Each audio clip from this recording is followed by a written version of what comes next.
Well, I hope this video will be a little bit calmer than the last, which is definitely not uploadable.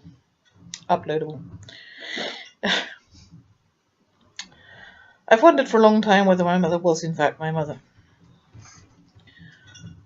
And the fact that my brother and I resemble each other does not actually prove that, does it? The fact that the family blood groups really don't match, unless my father was an incredibly unusual blood group, does on the other hand say something, I think. On the other hand, my father always insisted he did not know his blood group, which seemed to me to be a peculiar thing to do, given that he was denying paternity of his wife's child, if he was so sure he was not the father, and he had a very unusual blood group. Simple, provide a blood test. That way, you can get a divorce. You never have to pay maintenance. You don't have to go running off to Australia with another woman. Although, as anyone who's listened to my videos knows, I don't think that was his reason for running off to Australia. I think the fact that he was a post-World War II Nazi was his reason for running off to Australia. Okay, my reasons for thinking my mother was not my mother. On June the 16th of 1954, the year I was born, she had a blood transfusion. Now, a doctor assures me that this would have done her good. Nevertheless, a blood transfusion with a 7-month fetus.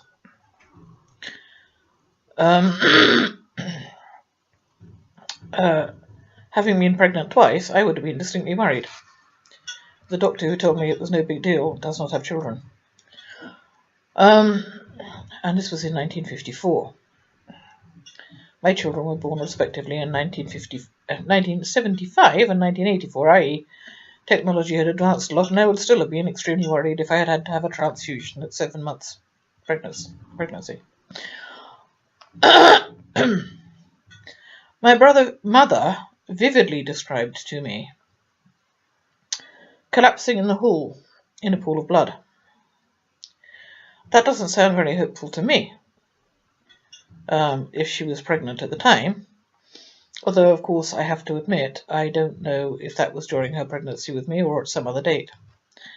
Nonetheless, she collapsed in a pool of blood, and there was a date when she had a blood transfusion. She was put on testosterone, in fact, so clearly actually the blood loss did go on. Excessive blood loss. Frankly, knowing my father, I wouldn't be surprised if she was permanently damaged internally, but there we go.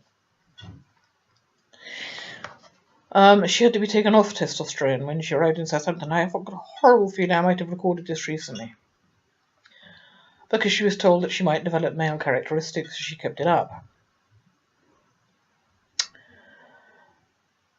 Right, then there's the fact that I can find no record that she didn't return from Australia with my father and brother. She's not on the passport, period. My father and my brother are on the passport, she is not. Nor could I find a record that she returned in her own name. Ergo, I have no idea when she came back. But as I've said many, many times before, 2 women who are connected to my family, my father's extended family and my mother's, did return, not from Australia but from Argentina, on the 12th of August 1954, which is supposedly my birthday. One of them had my mother's date of birth. One of these 2 women.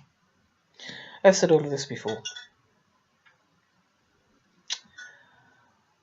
Now, my father described how I looked when I was newborn. He said I had golden curls, but covered in something that looked like pea soup. I assume he was referring to vernix or meconium. It's a long time since I gave birth. However, if she gave birth in a maternity hospital, which he was unable to name on my birth certificate, it merely says maternity hospital. He did eventually say Willington Quay, and there is a maternity hospital at Willington Quay. However, he doesn't appear to have been able to remember the name of it at the time of registering my birth, which he did on the 17th of August 1954. I've also said that my date of birth is the same as Hitler's mother, which I find a little too coincidental, given my father's Nazism. Now I find that my brother does not remember me coming home from the hospital, although he was 7 years old at the time. As regards how he felt about my birth, he can honestly say he doesn't remember. All that he does remember is my father's terrible cooking, and my father making pancakes with flour, the vile taste of which my brother can remember to this day. He was, he said, relieved when my mother came home. No mention of a baby coming with her, nor any memory of a baby coming with her. So we don't even know, do we, quite when it was she was coming home, or what from. That could have been her arrival back from Australia, for all I know. Not hospital. Or she could have been in hospital, having a very late miscarriage, i.e. 7 months. And then I have the cousin I've just been rambling on about on another video, never having been told that Rosemary, my mother, had a daughter, although he knew she had a son. And they exchanged Christmas cards annually. And not even in 1954, the year of my birth, did my mother mention that she had a new baby daughter. Nor on any subsequent Christmas card. Nor was my name mentioned when my mother's cousin, Matt Godson, attended my great-aunt's funeral, my great-aunt being one of the two women who raised my mother. The two sisters, both great-aunts of mine. I was not at the funeral of my oldest great-aunt, to whom I was closest. I was very close to her. In fact, I was closer to her than any other member of my family. She was the only one who showed any sign whatsoever of having affection for me. I'm sorry, but that is how I feel, and it's how I felt then. So I would very much have liked to go to her funeral, but I couldn't because my parents didn't go.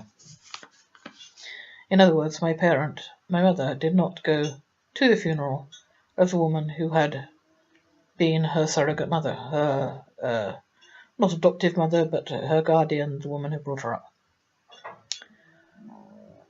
Notwithstanding that that sister was the sister she did seem to have some affection for, whereas she hated the younger sister whose funeral we did attend. Could it be, I wonder, that we didn't go to the older sister's funeral precisely because my mother's cousin was there, and he did not know I existed, and I was 19 years old? I've not shown the letter. He wrote it in 1982. What is that? The 16th of February, 1982. He states that he had not seen my mother for at least 25 years. In other words, 1957 at the very latest, when I was 3 and supposedly in an isolation hospital. Of course, it could have been many years before that that he saw her. Even so, they did have the annual Christmas cards on which my mother could have shared the news that she had a daughter. I should have highlighted the relevant bits, but this is the page of the letter. I'll hold it up for a little while and see if it's legible. Actually, his handwriting is pretty good compared to mine. But mine is very difficult to read. Rosemary, who married Richard Oakley, in other words, he thought my father's name was really always Richard, whereas of course it was Desmond. They have a son called Timothy, if I remember correctly. He doesn't remember correctly, unless of course at some point in time there was another son called Timothy. If they can forget they had a daughter for the duration of Mac's life, he died in 1991, and I was born in 1954. If they can forget that they had a daughter for that period of time, perhaps they also forgot that at some point in time they had a son called Timothy. Who knows? Oh, whoops. I don't want this to go as the last video went. I lost it.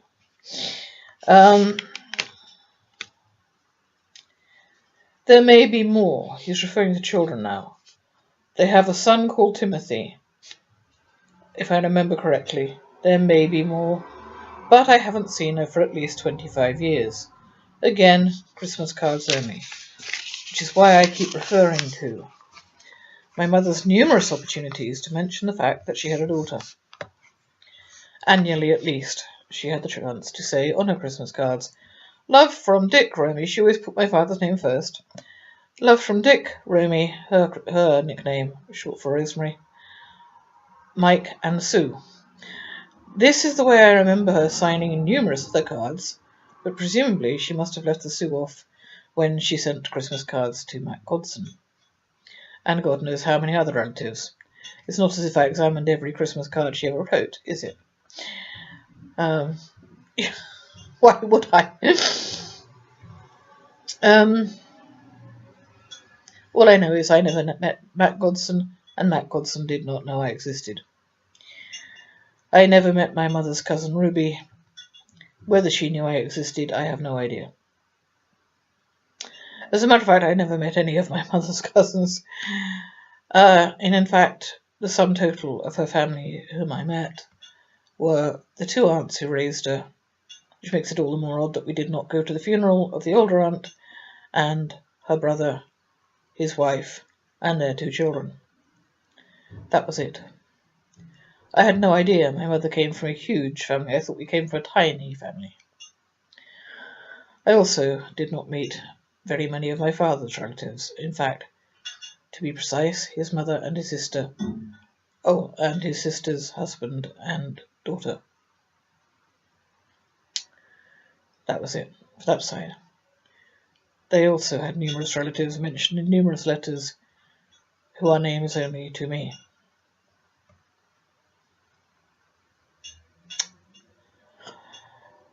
And the point of this particular long video is, as I think I said, that I cannot be sure my mother returned from hospital with a baby. I can't be sure that she is my mother, or was.